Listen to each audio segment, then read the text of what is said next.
Welcome friends, welcome to my channel Waseem academy. Friends, I hope कि आप लोगों का प्रिपरेशंस बहुत ही अच्छी तरीके से चल रहा होगा और एटलीस्ट 1 वीक बाकी है।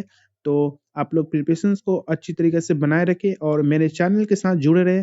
तो आज हम लोग इस वीडियो में देखेंगे इंग्लिश पेडागोजी के कुछ इंपॉर्टेंट क्वेश्चंस। ओके, इससे पहले वीडियो में हम लोग 50 क्वेश्चंस को देखे थे, तो आज हम लोग 51 से लेके एटलीस्ट 65 और 75 तक क्वेश्चंस को आज हम लोग करेंगे। ओके, तो प्लीज अगर आप लोग चैनल पे नए हैं तो प्लीज सब्सक्राइब द चैनल और बेल आइकन को हिट करना ना भूलें फॉर लेटेस्ट अपडेट। और पेड ग्रुप में मॉक टेस्ट शुरू हो चुका है, अगर आप लोग चाहे तो उसको एक मिनिमम अमाउंट पे खरीद कर पेड ग्रुप को शामिल हो सकते हैं। तो चलिए आज का वीडियो शुरू किया जाए। सबसे पहले जो क्वेश्चंस था 51 नंबर क्वेश्चंस। लास्ट हम लोग वीडियो में 50 क्वेश्चंस किए थे, तो आज हम लोग 51 नंबर क्वेश्चंस को देखते हैं। क्वेश्चंस है 51, इसको जूम कर दिया जाए।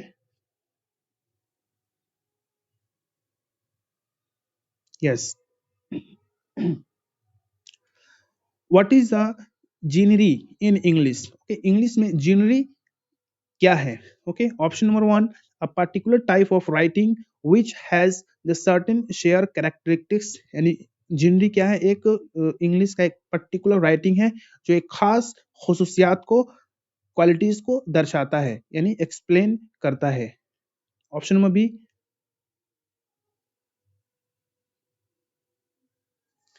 Option number B, translation sound in making which the vocal organs move away from where they start. ये मतलब कि साउंड का एक ट्रांजिशनल मतलब पोजिशंस है जहां से साउंड बनता है। ओके, हमारे मुंह में। ओके, वोकल ऑर्गन्स में मूव अवे और मूव होता है फ्रॉम वेयर दे स्टार्ट, जहां से हम लोग बोलना शुरू करते हैं। ओके, जिसको बैफल भी कहते हैं। Option number C, the process of arriving at the hypothesis, यानी एक हाइपोथेसिस का एक प्रोसेस है। या option number D, a using of the target language as the sole mean of communications. Okay, क्या एक टारगेट लैंग्वेज का एक मतलब टारगेट लैंग्वेज के तौर पे यूज किया जाता है, जो कि कम्युनिकेशंस का सबसे बड़ा मीनिंग है। ओके, तो इसका राइट ऑप्शन क्या होगा? तो 51 का जो राइट ऑप्शन है,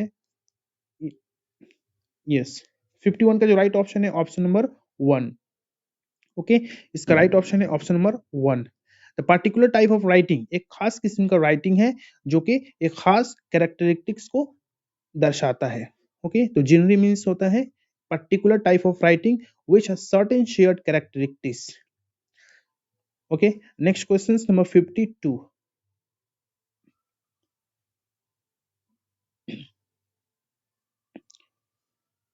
yes, which one of the following is not a type of test? इन चारों में से कौन एक टेस्ट का टाइप नहीं है?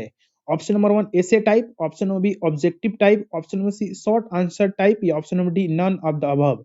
इसका राइट ऑप्शन है ऑप्शन नंबर डी। ओके, यानी ये सब इंग्लिश में और अदर सब्जेक्ट में एक टेस्ट का टाइप है। ऐसे टाइप भी टेस्ट होता है, ऑब्जेक्टिव टाइप्स भी होता है जो कि एमसीक्यूज ट्रू एंड फॉल्स पे बेस्ड है। शॉर्ट आंसर टाइप भी टेस्ट होता है। तो इसमें सभी टाइप है, लेकिन नन ऑफ द अबव यहाँ पे इसका आंसर होगा। Question number 53, which one of the following is not included in compositions? इन चारों में से कौन एक इंग्लिश में मतलब कि कॉम्पोजिशंस में शामिल नहीं है? Option number 1, writing a story और paragraph. Option number B, listening a poetry. Option number C, writing letters. या option number D, writing an essay. इसका राइट ऑप्शन है option number B. Okay, listening to poetry. Okay, ये compositions में शामिल है। Compositions means होता है कोई भी चीज को लिखना, पढ़ना। ओके, सॉरी, कोई भी चीज को लिखना। ओके, ये पैराग्राफ हो गया, रिपोर्ट्स लिख रहे हैं आप, नोटिस लिख रहे हो, ऐसे हो गया, तो ये सब कॉम्पोजिशंस में शामिल है। लेकिन कोई भी पोएट्री को एक रिदमिक अंदाज में सुनना, ये कॉम्पोजिशंस की मतलब कि एग्जाम्पल नहीं है। Question number 54. What is meant by the transformations in ELT? Okay, in English language teaching में transformations का meaning क्या होगा? Option number 1, interviews. Option number B, translations. Option number C, change the form of sentences from one to another. Okay. Option number D, picking out a appropriate part of the speech from given sentence or text. Okay, इसका right option क्या है? तो इसका right option है option number C. Okay, changing the form of sentence, यानी sentence के form को change करना फ्रॉम वन एनदर, एक दूसरे से। ओके, तो ELT में ट्रांसफॉर्मेशन का मतलब होता है सेंटेंस की मीनिंग को चेंज कर देना एक दूसरे से। Question number 55, which one of the following is a step in evaluations? इन चारों में से कौन एक इवैल्यूएशंस का एक स्टेप है? Option number 1, determining the educational objective. Option number B, talking to the principal. Option number C, teaching from the text book. And option number D, giving notes to the learners. Okay, यानी इसमें से कौन evaluation का एक step है? तो इसका right option है ऑप्शन नंबर 1। ओके, एजुकेशन के ऑब्जेक्टिव को डिटरमाइन करना, ये एक इवैल्यूएशन का एक स्टेप है। Question number 56, which one of the following is और आर विजुअल एड्स? इन चारों में से कौन एक विजुअल एड्स है? ओके, विजुअल टीचिंग एड्स है। ऑप्शन नंबर 1, जो कि हाँ क्लासरूम में यूज होता है। Okay, option number 1, principle of school. Option number B, school building. Option number C, flash card. या option number D, mobile phones. Okay, very easy, इसका right option है option number C, flash card. Okay, यानी flash card क्या है? एक visual aids है, उसमें बहुत सारे लेटर्स और उससे स्टैंड्स फॉर, यानी ए फॉर एप्पल, तो एप्पल का एक नक्शा बना होगा। बी फॉर बॉय, तो एक बॉय का एक नक्शा बना होगा, उसको बोलते हैं फ्लैश कार्ड, और ये एक विजुअल एड्स है। ओके, तो टीचिंग एड्स के 3 टाइप्स है। ऑडियो, जो सिर्फ मतलब कि सुनाई देता है। विजुअल, जिसको देखा जा सकता है। और एक दोनों को मिक्स करके, ऑडियो और विजुअल, जैसे टीवी, उसको हम लोग देखते भी हैं और सुनते भी हैं। तो ये 3 टाइप्स होता है, ऑडियो, विजुअल। एड्स का 3 टाइप्स होता है। Question number 57, which one of the following is an audio visual add? देखिए क्वेश्चन आ गया, ऑडियो विजुअल एड का इसमें से कौन एक है? ऑप्शन नंबर 1, OHP, यानी ओवर हेड प्रोजेक्टर। OHP का full name over, okay, over head projector, overhead projector. Option number B, text book. Option number C, maps. या option number D, slides. Okay, very important, इसका right option है option number 1। ये एक audio visual है। Okay, text book को सिर्फ हम लोग आंखों से देख सकते हैं, विजुअल होगा। मैप्स भी आंखों से देख सकते हैं, स्लाइड को भी आंख से देख सकते हैं। बट ओवर हेड प्रोजेक्टर में क्या होता है, हमको आवाज सुनाई भी देती है और उसको देखते भी हैं उसके अंदर में। ओके, तो OHP यानी ओवर हेड प्रोजेक्टर का एक ऑडियो विजुअल एड्स है। Question number 58, charts, pictures and flash cards are dash types of aids. यानी चार्ट्स, पिक्चर्स और जो फ्लैश कार्ड्स है, ये किसका टाइप है? Option number 1, audio visual. Option number B, visual. Option number C, audio. या option number D, none of the above. इसका right option है ऑप्शन नंबर वी। ये सब क्या है? विजुअल एड्स है। ओके, ये सब विजुअल एड्स है। Question number 59, which one of the following is not included among the point of importance a text book? यानी इन चारों ऑप्शन में से कौन सा एक सही ऑप्शन इंक्लूड नहीं है, सही पॉइंट इंक्लूड नहीं है इंपॉर्टेंस ऑफ बुक, यानी बुक की अहमियत को सामने रखते हुए। Option number 1, it make the teaching systematic. Okay, option number B, it help student in self study.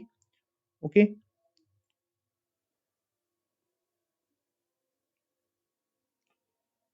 Yes. Option number C, it does not give the time to revisions। या option number D, it check the teacher or teachers going out of the context। Okay, तो इसका right option है option number D. Okay, option number D.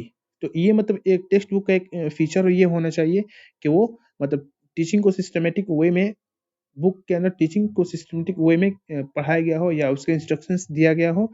Option number B भी ठीक है, it help students in self study, यानी book ऐसा हो कि बच्चे घर पे अपना सेल्फ स्टडी कर सके। और option number C, it does not give time revisions, कि ऐसा नहीं होना चाहिए कि टाइम का रिविजन का टाइम नहीं देना हो।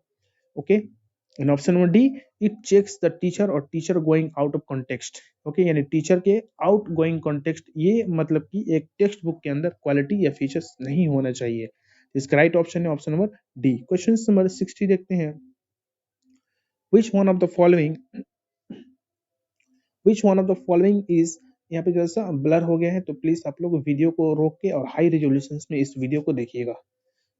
which one of the following is not a characteristics of the good teaching textbook? इन चारों में से कौन एक अच्छा टेक्स्ट बुक का कैरेक्टरिस्टिक्स नहीं, यानी खुसूसियात नहीं है? ओके, क्वेश्चन नंबर, ऑप्शन देख लेते हैं। Option number 1, it should be relevant to the peoples environment, okay ये ठीक है। Option number B, it should have 100 of pages to read, क्या उसको 100 पेज का होना चाहिए जिसको पढ़ा जा सके। Option number C, it should have varied topics, उसमें बहुत सारे टॉपिक्स होना चाहिए। Option number D, it should be based on the psychological need and interest of the learner, हाँ ये ठीक है, बच्चों के साइकोलॉजिकल नीड्स और उनके इंटरेस्ट को ख्याल रखते हुए बुक होना चाहिए। तो इसका राइट ऑप्शन है, यानी जो नहीं खसूसियात होना चाहिए, option number B, it should have 100 of pages to read, ये ऐसा नहीं कि 100 पेजेस हो, ओके ये नहीं है। Question number 61, which one of the following is not a type of symbols of learner, इसमें से कौन एक टाइप नहीं है लर्नर्स के सिंपल्स का, okay. Option number one, passive script, option number B, cursive script, option number C, print script, या option number D, rounded cursive Marion Richardson script, okay. इसका राइट ऑप्शन है option number A, okay. Passive script, passive script क्या है, samples learners का example या type नहीं है। Question number 62, which among the following is the correct about the personality, यानी इन चारों में से सबसे करेक्ट कौन है पर्सनालिटी से related. Option number one, the dynamic organisations within the individuals, option number B, of those psychological system that of those psychological system, okay, option number c, determine the individual's unique adjustment to the environment, या option number d, all of the environment, okay very easy, इसका right option है option number d, okay, इसमें तमाम statement सही है, okay. Question में 63, as per CCE यानी continuous and comprehensive evaluations, what is true about SA, okay यानी summative assessment से रिलेटेड ये चारों में ऑप्शन में से कौन सा ऑप्शन सही है। Option number one, it is systematic awareness of the teacher, option number B, it is summative assessment after the end of the fixed term, option number c, it is summative assessment every fortnight, या option number D, all of the above, इसका right option है option number B, okay. It is summative assessment, ऐसे दिया मतलब summative assessment after the end of the fix term, तो summative assessment मतलब हमेशा कोई भी एक टर्म के एंडिंग पे होता है, ओके, जैसे हाफ ईयरली हो गया, एनुअली हो गया, तो ये समेटिव सब टेस्ट है, और जो वीकली होगा, फोर्टनाइटली होगा, मंथली होगा, वो सब फॉर्मेटिव असेसमेंट है, ओके। ये वेरी इंपॉर्टेंट टॉपिक्स है assessments. Question number 64, who is regarded the father of child study movement, okay यानी चाइल्ड स्टडी मूवमेंट के फादर किसे कहा जाता है। Option number one, Machiavelli, option number B, G Stanley Hall, option number C, G B Shaw, and option number D, Thorndike, okay. इसका right option है option number B, okay, G Stanley hall, okay, father of child study movement का। Question number 65, how does child development differ from child psychology, okay. कुछ option देख लेते हैं। Option number one, child psychology talks about the development of the mind, while the child development talks about the development of the country. Option number B, child psychology is the subject while child development is a concept. Option number C, child psychology mainly study the behavior of the child while child development is take the changes behavior how and when they appear from one developmental period another, ये option number D, none of the above, तो इसके right option है option number A, okay. इसका right option है option number one, child psychology talks about the development the mind of the child and child development talks about the development of the country, okay. तो child development और psychology में ये difference है, okay. Question number 56, what is CCE, CCE क्या है, okay. Option देख लेते हैं। ऑप्शन नंबर वन, जिसे भी बताया गया आपको, continuous and critical evaluations, option number B, comprehensive and continuous evaluations, option number C, comprehensive and continuous examinations, या option number D, critical and continuous examinations. इसका राइट ऑप्शन है option number B, okay, comprehensive and continuous evaluations, okay. पहले comprehensive आएगा, then continuous, उसके बाद evaluation, it is called the CCE। फिर इसके दो टाइप है, summative and formative, question number 67, which one of the following is the not common danger signal of maladjustment of the child? Okay, इन में से कौन एक कॉमन डेंजर सिग्नल नहीं है माल एडजस्टमेंट चाइल्ड के लिए? माल एडजस्टमेंट यानी जिस जिस बच्चे का डेवलपमेंट सही से नहीं हो, कुछ खराबी या कुछ खामी रह गई हो। ऑप्शन देख लेते हैं। Option number 1, flying into rage on the slightest provocations. Option number B, home और sickness. Option number C, abnormal anxiety. And option number D, all of the above. इसका राइट ऑप्शन है option number D, all of the above. Okay, यानी ये सब अगर ये qualities रहेगा तो बच्चे में माल एडजस्टमेंट होगा और वो सही तरीका से एडजस्टमेंट नहीं कर पाएगा। ओके, और ये मतलब कि डेंजर का एक सिग्नल है। प्रोवोकेशंस हो, होम सिकनेस, एबनॉर्मल एंजाइटी यानी गुस्सा। Okay, question number 58, what is the difference between aims and objective? Okay, aims में और ऑब्जेक्टिव में क्या डिफरेंस है? Option number 1, aims are short term goals while objective are long term goals। जबकि objective क्या है? एक लॉन्ग टर्म गोल है। ठीक है, option number B, yes, option number B, aims are not fixed while objective are fixed। okay, option number C,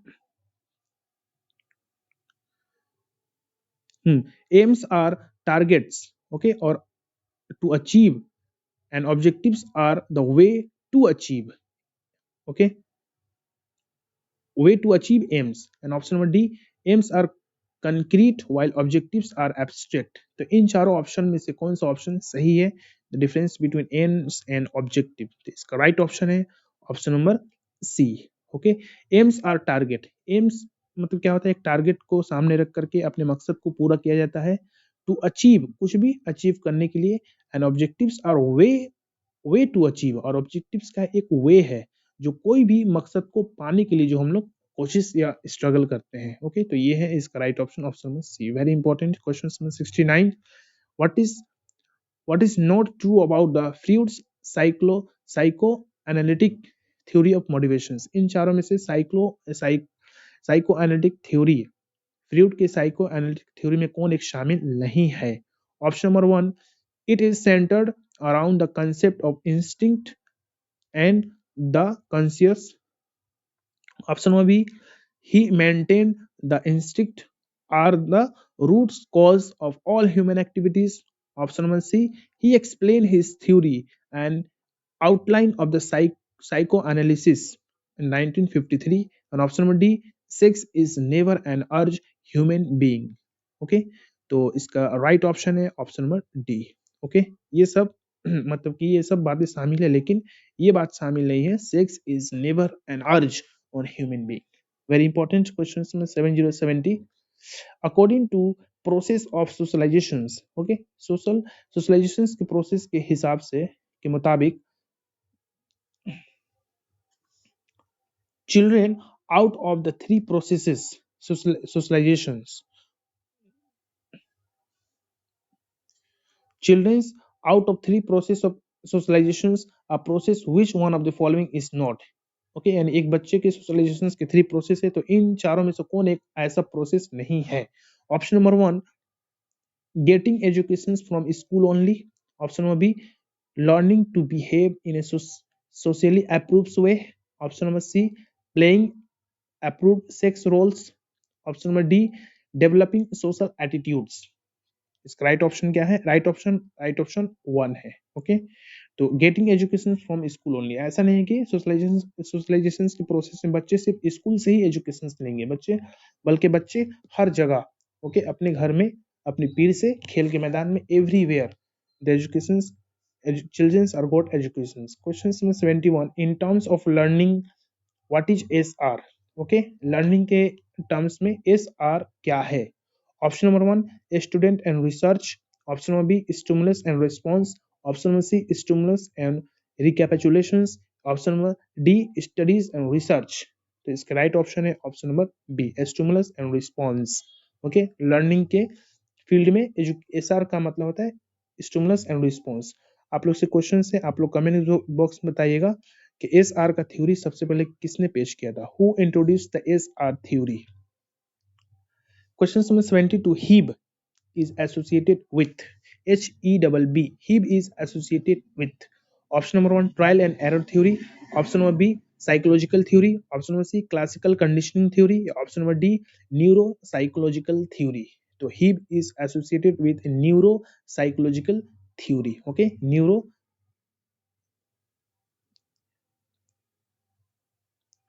neurophysiological theory. Okay, physio not psycho. Okay, neurophysiological theory से HEB associated है.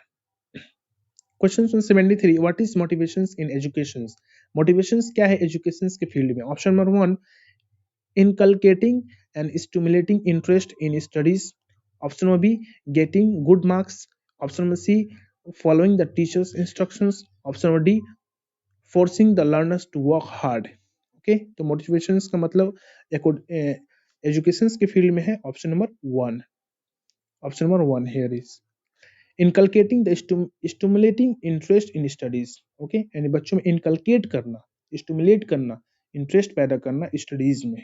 Question number 74, Humayun Kabir committee appointed by the government of India suggested measures. Humayun Kabir एक committee है जो को appoint किया गया था कुछ मतलब कि एजुकेशन से रिलेटेड कुछ मेजर्स, कुछ मतलब कि प्रोविजंस को लाने के लिए और कुछ सजेशंस देने के लिए.